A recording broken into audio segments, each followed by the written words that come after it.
The first thing the investigators noticed was the smell. It was wrong. Not the normal scent of wet soil or rotting wood you expect from an old rural church. The smell was thicker, heavier, like something ancient had been sealed underground for decades and was finally breathing again. Agent Daniel Harper from the Federal Bureau of Investigation stepped out of the black SUV and stared at the small wooden church sitting alone in the Tennessee hills. Locals called it Grace Hollow Church, a tiny white building surrounded by crooked gravestones and towering oak trees. At first glance, it looked peaceful, but the yellow tape wrapped around the entrance told a different story. 3 days earlier, a storm had flooded the ground beneath the church. The old wooden floorboards collapsed during Sunday service, opening a jagged hole beneath the altar. And that was when someone saw a human hand reaching out of the darkness. Not attached to a body, just a hand. By nightfall, the local sheriff realized the discovery was far beyond county jurisdiction, so he called the FBI. Now Harper was standing in the cold morning mist, staring at the church like it was some kind of crime scene frozen in time. Sheriff Lowell Carter walked toward him slowly, boots crunching in the gravel. "You the federal guy?" Carter asked. Harper nodded. "You called about bodies under a church." Carter looked uneasy. "Yeah, but that's not the worst part." Harper frowned. "There's worse than a mass grave?" The sheriff rubbed his jaw and looked toward the tree line. "You'll see." Inside the church, the air felt strangely damp. Dust hung in the beams of sunlight cutting through broken windows. The wooden pews had been pushed aside, revealing a large hole in the center of the floor where the altar once stood. Metal floodlights illuminated the pit. Harper stepped closer and looked down. At first it just looked like dirt. Then the shapes appeared. Bones. Dozens of them. Maybe hundreds. Skulls stacked together like someone had dumped them there over many years. But what stopped Harper cold was what he saw next. The bones were cut. Not broken from age. Cut. Clean knife marks across femurs and ribs. Someone had butchered these bodies. Harper crouched near the edge of the hole as a forensic technician carefully lifted a skull from the dirt. The back of it had been cracked open, deliberately. The technician spoke quietly. "Agent, you might want to look at this." She held up the femur. The bone had long, straight slices carved into it, but that wasn't the disturbing part. What made Harper's stomach twist was the pattern. The cuts looked exactly like the kind used by professional meat butchers. The technician swallowed. These bones weren't just buried. She hesitated before finishing the sentence. They were processed. The sheriff crossed his arms. "You see why I called you?" Harper stared back into the pit. Something about it felt organized, intentional. This wasn't some random killing ground. This was systematic. "How old are they?" Harper asked. "Harper asked. "Hard to tell yet," the technician said, "but some look recent." Harper blinked. Recent? The church was nearly 120 years old, which meant one terrifying possibility. Someone had been using this place for a very long time. Harper stood up slowly. "How many bodies are we talking about?" The technician looked at the pit, then back at him. "At least 50. The sheriff shook his head. "That's just what we can see." Harper felt a chill crawl up his spine. He walked toward the back wall of the church, studying the structure carefully. Old rural churches usually had shallow foundations, but this one felt different. The floor beams were thicker, the foundation deeper, almost like the building had been constructed to hide something. "Who built this church?" Harper asked. Sheriff Carter sighed. "That's the strange part." He pulled an old file from his coat pocket. The church records burned in a fire back in 1958. Harper flipped through the documents. Almost nothing existed before that date. No construction records, no founder names, no land ownership history. It was as if the church had simply appeared. Harper frowned. "That's impossible." Carter nodded. "That's what I thought." The sheriff then leaned closer and lowered his voice. "But wait till you hear what the locals say." Harper raised an eyebrow. "I'm guessing it's not good." Carter shook his head slowly.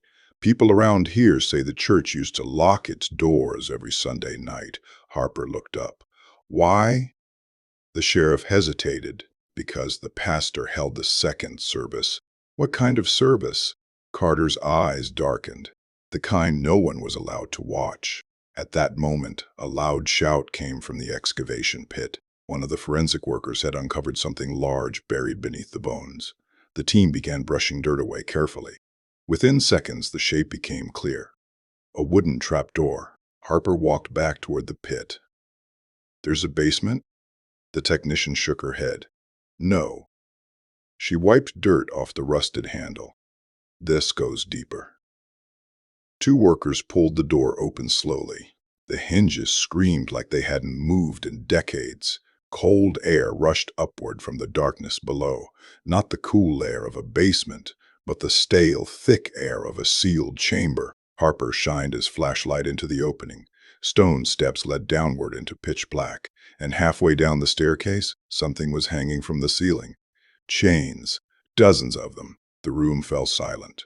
Even the sheriff stopped breathing. Harper felt a knot form in his stomach. This wasn't a grave, he said quietly. The forensic technician nodded slowly. No. Her voice trembled slightly. This was a slaughterhouse. But they still hadn't seen the worst part, because when Harper climbed down the stairs, he discovered something that made the entire investigation change direction. Carved into the stone wall in deep, jagged letters were 6 words. Words that made no sense at all. Not a name, not a warning, but a message. A message that read, "The must be attend to join use." And suddenly, the bodies above the church started to make a terrifying kind of sense. But Harper didn't yet realize the truth, because the real horror wasn't what had happened in the past. It was the possibility that the ritual had never stopped. The chains were still swinging. Agent Daniel Harper stood halfway down the stone staircase, staring into the chamber beneath Grace Hollow Church. The faint movement of the rusted chains made a slow, metallic creaking sound that echoed through the underground room. Someone had opened that trapdoor recently. Chains hanging from the ceiling twisted gently, as if disturbed only minutes earlier. Harper's flashlight beam swept across the room. The chamber was larger than anyone expected. Rough stone walls formed a circular underground hall nearly 30 feet wide. The air smelled damp, but underneath the dampness was something far worse. A sour metallic odor that every investigator recognized instantly. Blood. Old blood. And maybe newer blood. The floor was made of uneven stone slabs, dark stains spreading between the cracks like shadows. Sheriff Lowell Carter slowly descended the steps behind Harper. "What the hell is this place?" Carter muttered. Harper didn't answer. His light stopped on a long wooden table in the center of the chamber. It looked disturbingly familiar. Not like church furniture, like something from an old butcher's shop. The table's surface had deep grooves carved into it. Rusted metal rings were bolted into the edges, large enough to hold thick restraints. The forensic tech who followed them down whispered quietly. "Oh my God." Harper approached the table slowly. His flashlight illuminated something scratched into the wood. Words, hundreds of them, names. Some were carved deep. Others were barely visible, like someone had tried to erase them. Dates appeared beside many of the names. 1984, 1985, 1986, 1987. Sheriff Carter leaned closer. These are people." Harper nodded, but not graves. His voice lowered. "Victims." The technician pointed toward the far wall. "Agent, look." Harper turned. Against the wall stood tall wooden shelves. But instead of books or church supplies, the shelves held dozens of glass jars. Every jar contained bones, finger bones, teeth, small fragments of human remains. Each jar was labeled with faded handwriting. Harper walked closer and read one of them. May 14, 1996. Another jar, September 3rd, 2008. Carter's voice shook slightly. "Those are dates people disappeared around here." Harper turned slowly. "You're saying these might be locals?" The sheriff swallowed. "Some of them." Harper looked back at the shelves. There were too many jars, way too many. This chamber had been used for decades, maybe longer. Suddenly, one of the FBI crime scene specialists called from the stairway above. Agent Harper. Harper turned. What is it? The agent looked pale. You need to see this. Harper climbed back up through the trapdoor into the ruined church sanctuary. Several new vehicles had arrived outside. Federal vehicles. Agents from the Federal Bureau of Investigation, Evidence Response Team were unloading equipment. But something else had arrived, too. A woman stood near the police tape, arguing with one of the deputies. She looked exhausted, pale, and frightened. Harper walked over. What's going on? The deputy nodded toward the woman. She says she knows something about the church. Harper studied her carefully. Your name? Emily Rhodes. Her hands trembled. I grew up here. Harper gestured toward the church. And you know something about this place? Emily looked at the building like someone staring at a nightmare. Yes. Harper waited. She swallowed. My brother disappeared here. The sheriff stepped forward. When? 7 years ago. Carter frowned. Name? Jacob Rhodes. The sheriff's face darkened slightly. I remember that case. Emily nodded slowly. Everyone said he ran away. She looked at the church again. But he didn't. Harper folded his arms. What makes you so sure? Emily's voice dropped to a whisper. Because I saw what they did to him. The deputies nearby froze. Harper's eyes narrowed. Start talking. Emily took a shaky breath. When we were kids, my parents forced us to attend this church every Sunday. Harper nodded. Grace Hollow Church. Yes. She looked at the broken doorway. But there were always rumors. What kind of rumors? Emily hesitated. People disappearing? Harper said nothing. The sheriff crossed his arms. That's small-town gossip. Emily shook her head. No. Her voice trembled. It was real. She pointed toward the forest behind the church. Every few years someone would vanish. A drifter. A hitchhiker. Sometimes even a local. Harper leaned closer. And your brother? Emily closed her eyes briefly. One night he snuck back to the church. Why? He wanted to prove the rumors were fake. She laughed softly. He always thought he was brave. The sheriff asked quietly. What happened? Emily's voice cracked. I followed him. Harper felt the tension in the air rise. What did you see? Emily looked directly at him. I saw them bring someone into the church. Harper frowned. Who? I don't know. Her voice grew quieter, but there were people waiting inside. How many? Maybe 10. Sheriff Carter frowned. Church members. Emily nodded slowly, but they weren't praying. Harper's stomach tightened. What were they doing? Emily whispered the answer. They were preparing a meal. The deputies exchanged uneasy looks. Harper kept his face calm. What kind of meal? Emily's eyes filled with tears. The kind you found under the church. Silence spread across the parking lot. Harper spoke carefully. You're saying the church members were eating people? Emily nodded. Yes. The sheriff shook his head. That's insane. Emily looked at him. Then why are there bones under your church? Carter had no answer. Harper asked the next question. Who was the pastor?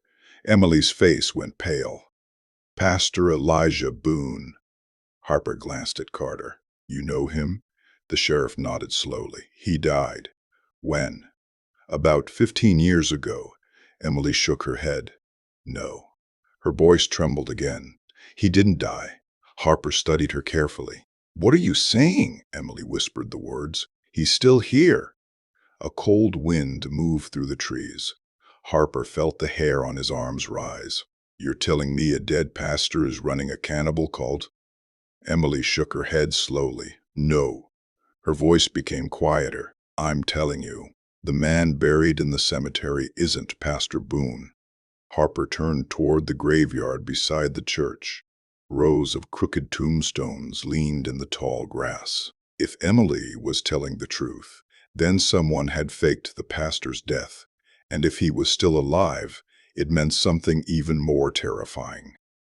The rituals under the church might still be happening right now.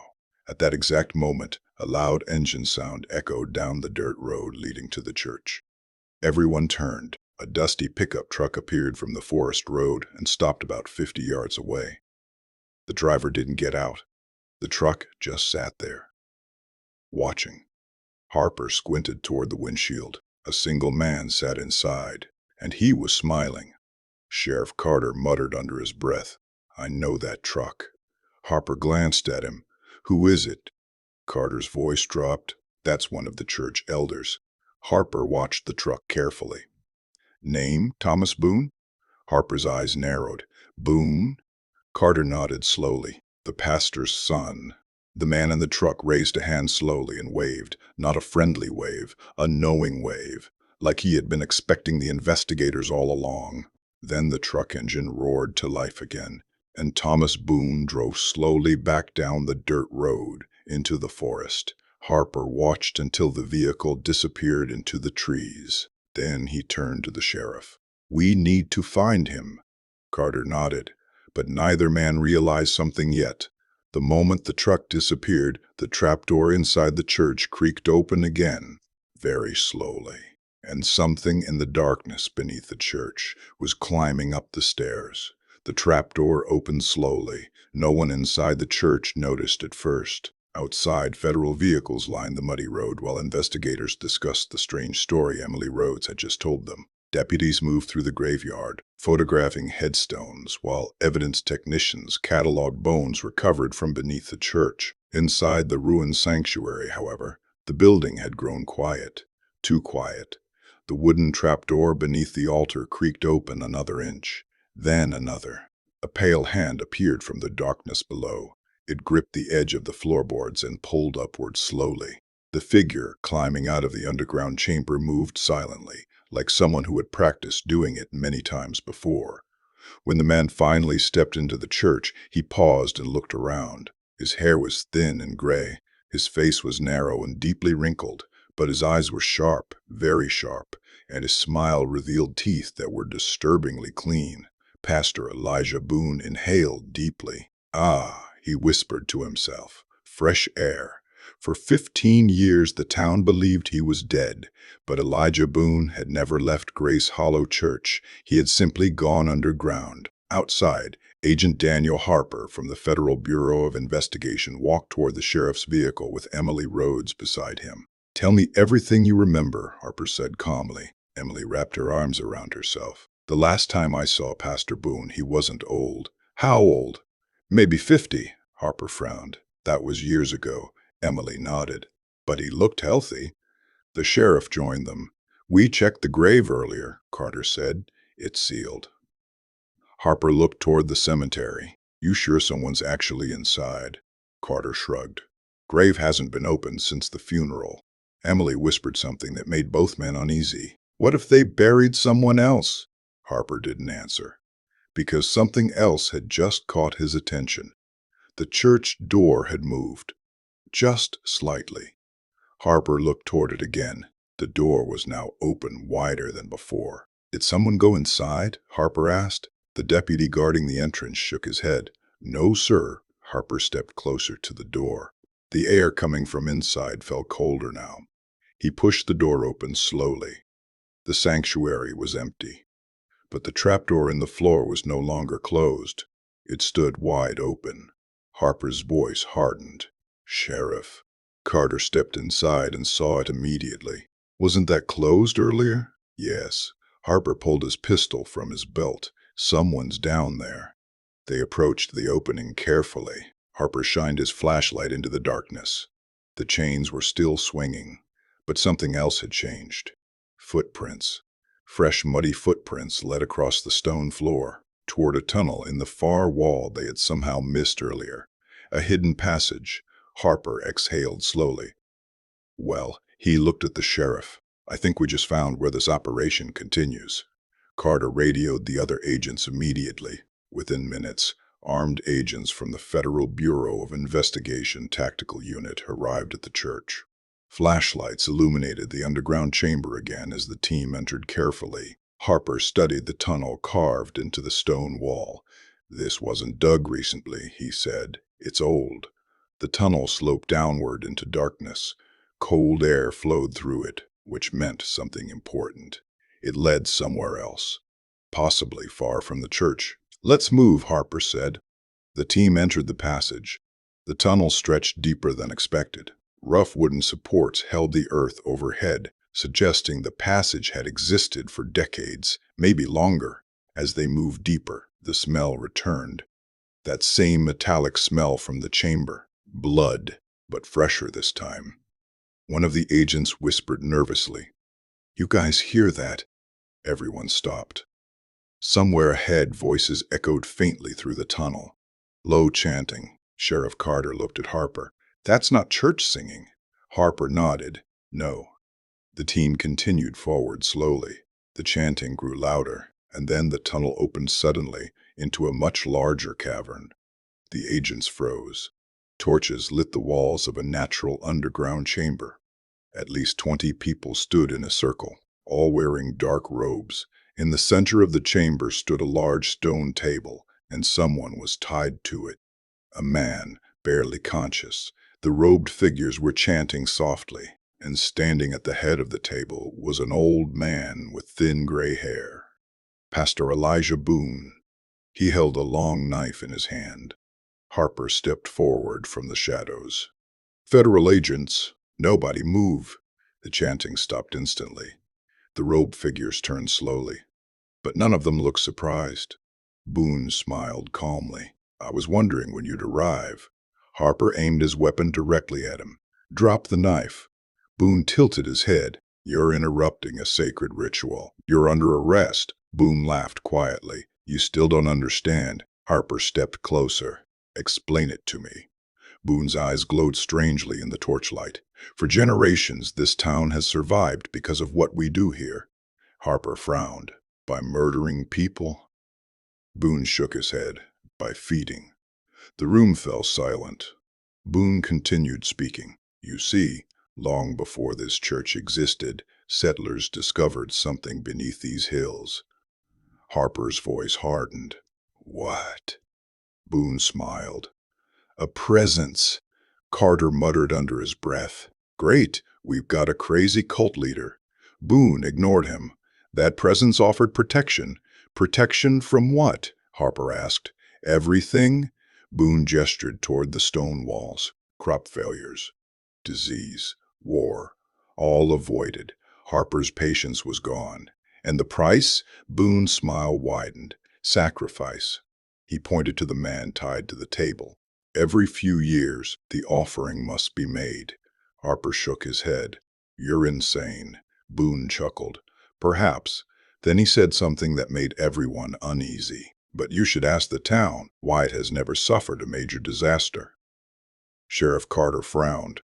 "That's coincidence." Boone leaned closer. "Is it?" Before Harper could respond, Boone suddenly raised the knife.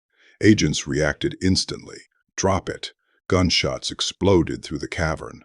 Boone collapsed beside the stone table. Chaos erupted. The robed cult members tried to run but were quickly surrounded by armed agents. Within seconds, the entire chamber was secured. Harper approached Boone's body carefully. The old man was still breathing faintly. Blood spread across the stone floor beneath him. Boone looked up weakly. "You think you've stopped it?" Harper stared down at him. "We have." Boone smiled one last time. "No." His voice faded. "It will continue." Then his eyes went still. Hours later, the underground compound was completely secured. More tunnels were discovered connecting the cavern to abandoned houses miles away. The cult had been operating quietly for decades, maybe even longer. Dozens of arrests were made. The victims tied to the stone table survived, and by morning, the entire area was under federal control. But something about the case still bothered Agent Harper. 3 days later, he stood alone in the cemetery beside Grace Hollow Church.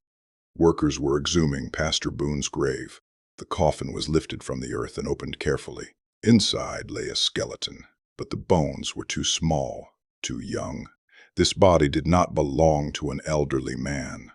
Harper frowned, which meant Emily had been right. Someone else had been buried here years ago. Boone had faked his death long ago and continued leading the cult underground. The sheriff walked over. Well, looks like it's over. Harper nodded slowly. Maybe. Carter looked confused. What do you mean, maybe? Harper pointed toward the church. The cult believed they were feeding something. Carter rolled his eyes. Yeah, crazy people believe crazy things. Harper looked back toward the hills surrounding the valley. Dense forest stretched for miles. Then he said something quietly. We never found what those tunnels originally led to. The sheriff shrugged. Probably just old mining shafts. Maybe he was right, but as Harper left the church grounds, he glanced one last time toward the dark forest behind the hill. Because the deepest tunnel the agents discovered did not end, it continued miles into the mountain, and whatever had originally lived beneath those hills had never been found.